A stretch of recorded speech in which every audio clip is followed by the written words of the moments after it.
the county, Kent County. And we would actually block off our whole neighborhood. And all the kids would have a huge bike ride, we'd have fireworks, we would have all this stuff, big barbecue, pig rolls. You know, I'm still, I know everyone on my street that I grew up with and built a huge community around that. It's, like, you see a lot of older houses all have porches, and they're big enough for people to have chairs and sit. That's what they can do, they sit out on the porch and watch each other. And I used to do little steps. Going back to the security portion of this, and I'll allow you to kind of shy away from that. I've personally lived in really tight security areas, and it feels good knowing that that security is that close. Plus, it forces the neighborhood to be more integrated with their neighbors to see if there's a problem there. You know, versus instead of waiting until your neighbor kills their kids or does something like that, where a simple intervention of help could have maybe resolved the problem. Something like that. So if you have people who have their eyes open more, people who are doing even just walking guards, it's an open carry state. You can carry a weapon in Michigan. I mean, you can walk down the street with a rifle. I got this guy that lives across the street and cuts his grass. He's got one of these old school like Marauder fucking pirate pistols hanging off the side of him every time he does it. Cutlass. Chris Giappalucci. He just walks around with that fucker. He's like, "Oh, hey David, how you doing, sir?" "I'm doing good, Chris. How you doing?" "Oh, you know, just trimming the heads." I'm like, "All right, you do your thing." Yeah, We have like Motherfucker's neighborhood got like watch a in my half-inch subdivision, musket ball in there. but it doesn't really do anything. Wait, hold on, I gotta reload. And we've had people try to come and steal my truck out of my driveway from Lansing, you know. But if we would have had a gated community and our own patrol, that could have been minimized like that. We can immediately tell if somebody's not from our neighborhood when they're walking through there. It's just the way you carry yourself. And if you look miserable, dressed dark, and have a hoodie over your looking at the ground, you're walking through like, you're probably not from here. I mean, we're a little bit more appreciative of what we have, so. Pretty much everybody in my sub open carries though. Yeah. Like, people going for walks. Even like we have a large section. They all live on one side, but there's a whole side that's just all Indians. And even those guys are walking around carrying. I'm like, good for fucking you, man. Like, you typically won't see them do that at all. Right. But they walk around the streets and they just carry. And this is not in a bad neighborhood. This is a beautiful fucking place to live. Like, really nice area, really nice landscaping, beautiful houses. And Just think about how common that used to be. How many hunters would just walk around with Right. rifles on? And nowadays, people freak out if they see you carrying a Not even rifle. allowed to have your weapons in the back of your vehicle. Right. You know, the gun racks and Yeah. stuff. So what was common and socially accepted before is not so much now. Depends on where you live. Right. Like, it's not accepted in the city, but it depends where you live. And one of the YouTube channels I used to follow but fell out of was the Young Turks, because I thought they were really good because they weren't mainstream media.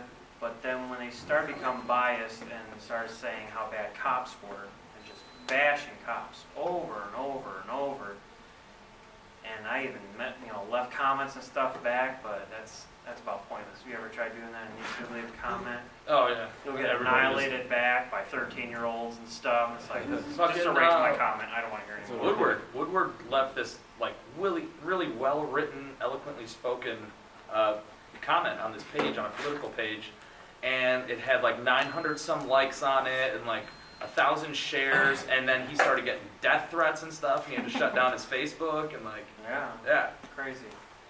He needs to be in this class.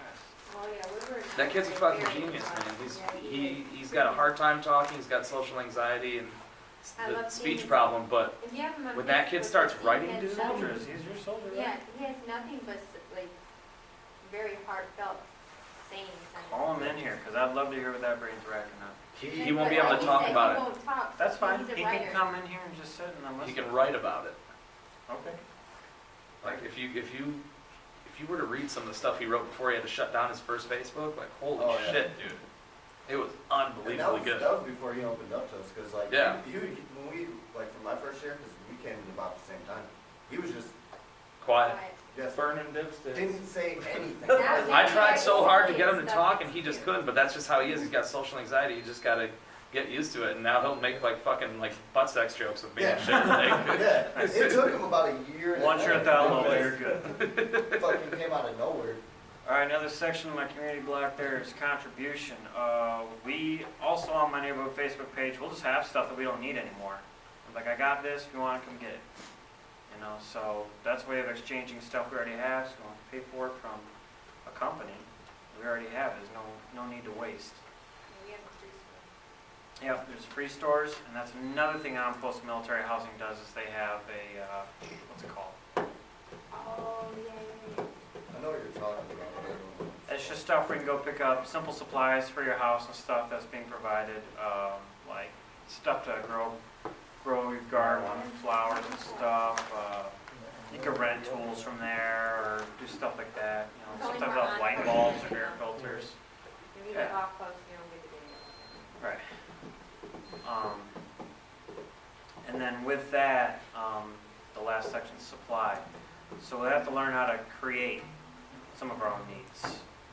And that would be like power, that would be food. And then, here's a big one, build your own houses. If you already have a fully developed neighborhood and you need to move somebody in, like a family that says, hey, we'd like to come join your neighborhood, this is what our family's about, this is our record or whatever, they can prove to you that they're good. They're, all right, you move in, we'll build you this house that you said you like, and then from there you just need to contribute back to the community while you stay here. So they'll have their house, but they'll have to put in community hours to help out with either a garden, or maybe like if you have your own auto shop set up in your neighborhood, where you could get car work done for free, just because teenagers need to learn how to work on cars, and you've got an ASE Master Certified Mechanic who may be getting some type of contribution, maybe that is his community services working there. I think Anderson was trying to do something like that. Right. There was a, Because they can't push church and stuff. when me and my ex were looking at places to live, one of the houses, seemingly bad neighborhood, really wasn't. But the guy across the street owned like a little store attached to his house and a property that he never developed to put a house on. But it had a big 4-acre like garden. And what he would do during the summer is have all the neighbor kids come down and grow. And then once they harvest, they have like a block party and cooked up like pig, whatever you went and bought. Perfect. And everything. So it gave a place for all the kids to hang out and socialize and keep them out of trouble. Yeah. What? Over there on Cabinet. Oh, yeah, this was a. And guess where I got that idea too? For the auto shop. Yeah, that's what I'm talking about. Or- On a military base. You're For talking both of about, the main military bases, what you need? like, What you need? Oh.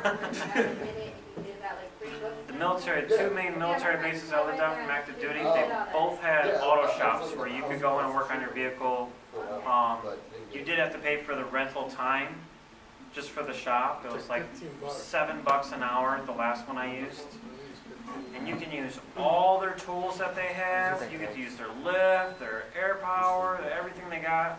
They had something like that on post. And they have ASC certified mechanics in there to help you out with stuff you have questions with. You can change your oil, do your tune-up, get all this stuff done for like 30, 50 bucks instead of paying hundreds at an auto shop.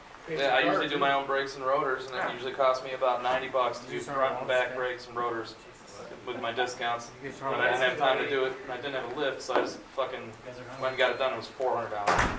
Who? What's up? Everyone. What? Oh, they're serving food now? Yeah, it's called Fuck that right? shit. Filet!